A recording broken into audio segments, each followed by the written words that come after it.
ඔයාට දැනලා තියෙනවද යම් පුරුද්දක් හැබිට් එකක් එහෙම නැත්නම් ඔයාගේ රස්සාව එහෙම නැත්නම් ඔයාගේ සම්බන්ධතාවයක් රිලේෂන්ෂිප් එකක් ඔයාට හුඟක් වේදනාකාරී දුකක් ඒත් ඒක කරදරයක් දුකක් කියලා දැන ඔයා ඒකෙන් ගැලවෙන්න හිතෙන්නේ ඔයා ඒකෙම රැඳිලා ඉන්නවා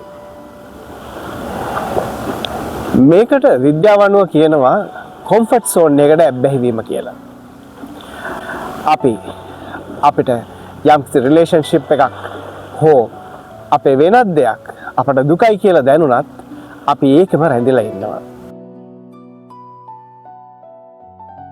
තවත් විදිහකට කියනවා නම් මේක අපි කෙනෙකුට ඇබ්බැහි වුණාම අපි දෙයකට ඇබ්බැහි වුණාම අපේ මොළයෙන් නිපදවනවා ඔක්සිටොසින් කියන හෝමෝන් එක.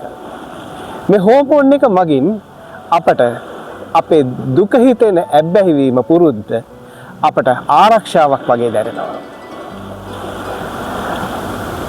ඒ නිසායි අපි ඒකෙන් ගැලවෙන්නේ නැත්තේ. බුද්ධ දර්ශනයට අනුව මේකට කියන්නේ උපාදානය කියලා.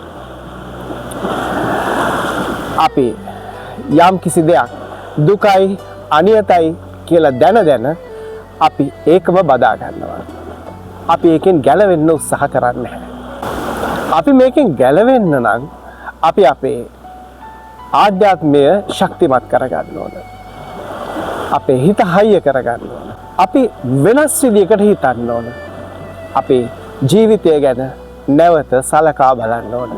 ඉතින් එහෙම ජීවිතය වෙනස් කරන්න, ජීවිතේ පුරුදු වෙනස් කරන්න ඔබට උදව් කරන්න තමයි මේ වාසති අවකාශය වෙන් වෙලා තියෙන්නේ.